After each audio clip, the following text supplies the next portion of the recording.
O eterno mito do criador e da criatura. Nosso filme de hoje é Ex Machina, de 2014, que tem no Globoplay. Bom, nosso filme consiste mais ou menos na história de um programador de uma empresa grande, que ele é sorteado para conhecer o CEO dessa empresa, que ele vive numa casa isolada, e ele vai lá. Uma casa que ninguém tem acesso, ninguém conhece esse cara. Então ele vai ser a primeira pessoa ali da empresa, que é gigante, que vai conhecer ele. Então ele vai cheio de expectativa, de medo. Quem será que ele vai conhecer? E ele encontra um cara muito gentil, que é contra qualquer tipo de estereótipo de um gênio da tecnologia, um cara musculoso, forte, que fica fazendo boxe, meio simpático, debochado, narcisista também, que informa que ele tá ali para fazer um teste de Turing, que consiste mais ou menos em notar se uma máquina construída está desenvolvendo algumas sensações humanas ou habilidades humanas. O filme é quase teatral, assim, no sentido que ele tem esses três atores o tempo inteiro e você fica focado com eles. O que eu acho bem interessante nesse filme é que ele desenvolve um pouco aquela lenda do criador e da criatura, né? Até que ponto a criatura se volta contra o seu criador e passa a rivalizar com ele. E a gente tem exemplos disso muito forte, assim, na mitologia grega, o Prometeu, que traiu Zeus em nome dos humanos, ou a mitologia bíblica de Adão e Eva terem traído Deus e serem expulsos do paraíso, e na primeira grande ficção científica da história da humanidade, que é o romance Frankenstein, da Mary Shelley,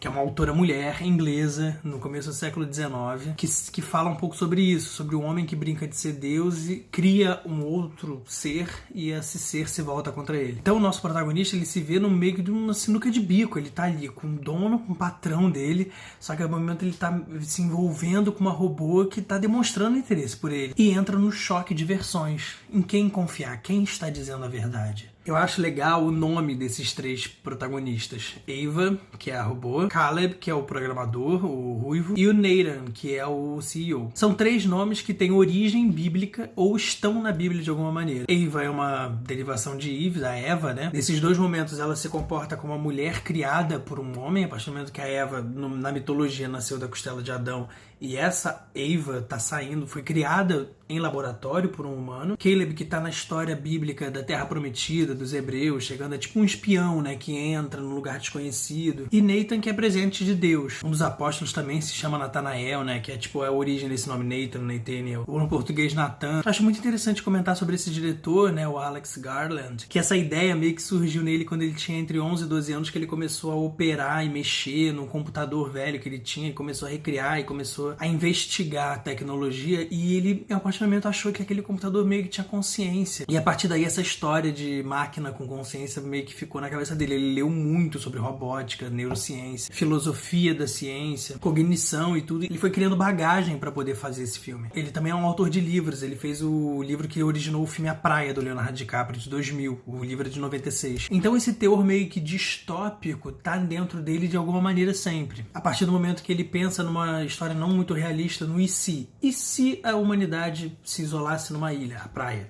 E se o robô tomasse consciência? O que ele faria? O que os humanos fariam nessa situação? Além disso, ele também gostava muito de 2001, Odisseia no Espaço, que é a maior referência de ficção científica da história do cinema. É muito interessante dizer que esse filme foi feito com 15 milhões, um dinheiro muito pequeno para se fazer uma ficção científica impensável. Me lembrou também o Alphaville, do Godard, também, que é um filme de ficção científica feito com um orçamento pequenininho, quase todo de interiores, e você consegue fazer um filmaço sem tantos efeitos. E ganhou o Oscar de melhor efeito especial. Mas eu vou até abrir uma polêmica, que eu acho que essa categoria de efeitos visuais no Oscar, ela nunca premia o filme que é o melhor efeito, de fato, ou que tem mais qualidades pela dificuldade da realização. Ela vai muito mais para um prêmio de roteiro do que propriamente para merecimento do efeito visual. Me parece que a academia fica muito tensa em dar um Oscar para um filme que não tem um roteiro tão bom assim, ou que seja um filme muito popular ou feito apenas para gerar dinheiro. Porque a Avengers perdeu para 1917, o Rei Leão perdeu para 1917, é uma coisa que fica assim. Acho a direção de arte desse filme fenomenal, de encontrar essa casa na Noruega, né? Que dá total essa noção de isolamento, de distância, de desprotegido, de solidão. Então eu acho que é um filme que fala sobre a questão do homem no século XXI, a relação